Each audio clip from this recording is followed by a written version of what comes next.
The engine of Detroit has never been idle. Every day steam rises from the Motor City Underground.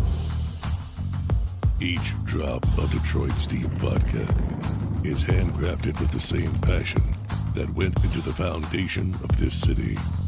We will not falter in our dedication to bring you a product that embodies the spirit of Detroit. This is Detroit Steam Vodka.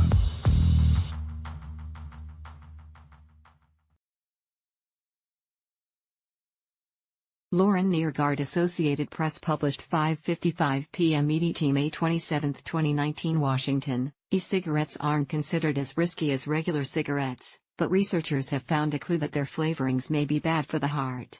Longtime smokers who can't kick the addiction sometimes switch to e-cigarettes, in hopes of avoiding the cancer-causing chemicals in tobacco smoke. But cigarette smoking doesn't just cause lung cancer. It's a leading cause of heart attacks, too, and little is known about e-cigarettes and heart disease. Chemicals in the inhaled vapor may pose unique risks that are important to understand, especially as more and more teens take up vaping. It's not possible for me to go into a patient and strip their artery and test it for a reaction to vaping, said Dr. Joseph Wu, director of Stanford University's Cardiovascular Institute.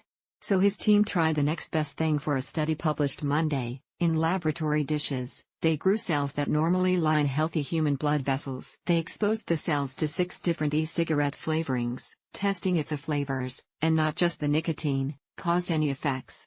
They also tracked what happened when those cells were bathed in blood taken from people right after they had an e-cigarette, the way chemicals from vaping would make their way to the cardiovascular system.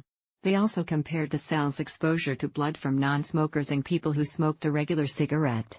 Vaping in some flavorings, even without nicotine, triggered blood vessel dysfunction that can increase the risk of heart disease, the researchers reported in the Journal of the American College of Cardiology. Cinnamon and menthol seemed the most toxic. But overall, cells showed signs of damage and were inflamed, less able to form new blood vessels or heal wounds. Small laboratory studies like this one can't prove vaping really does harm, cautioned Dr. Jane Friedman of the University of Massachusetts, who wasn't involved in the research. But she said the work should spark additional safety testing. The findings suggest that even without the smoke of combustible cigarette products, there may be a smoldering fire of adverse health effects, she wrote in an accompanying editorial. Another study at a recent heart meeting looked at health records to conclude e-cigarette users had a higher risk of heart attack than people who neither vape nor use tobacco products, but that, too, was only a clue, not proof.